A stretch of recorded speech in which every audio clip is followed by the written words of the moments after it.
దేవుని మహాకృపను బట్టి ఇలా మిమ్మల్ని కలవటానికి దేవుడు సహాయం చేశాడు.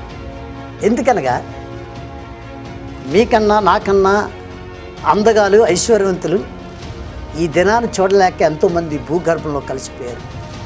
ప్రియ ప్రేక్షకులారా, నిన్ను నన్ను సజీవులుగా ఉంచాడు అంటే దేవుడు ఆయన కృపే, ఆయన కృపే, ఆయన కృపే.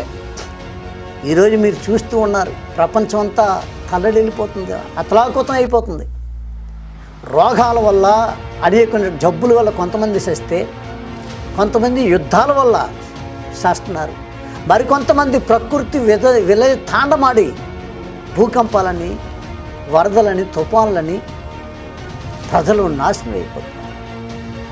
కనుక ఈ అంచుకాల దినాల్లో, ఈ దుర్దినాల్లో, ఈ ప్రమాదకర దినాల్లో, ఈ అంచు దినాల్లో నీవు నేను ఉన్నాం కనుక దేవుని చెప్పుకుంటూ దేవుని పేరట మనం ఆయన రక్తంలో కడగబడిన బిడ్డగా నీవు నేను కూడా సజీవులుగా ఉండి ఆయన ఇచ్చిన ఆయుష్ వరకు బ్రతకాలని అంటే ఆయన ఇచ్చినటువంటి ఆయుష్ను బట్టి ఆయనకి మహిమకరంగా జీవించవలసిన అవసరత ఎంతైనా ఉంది.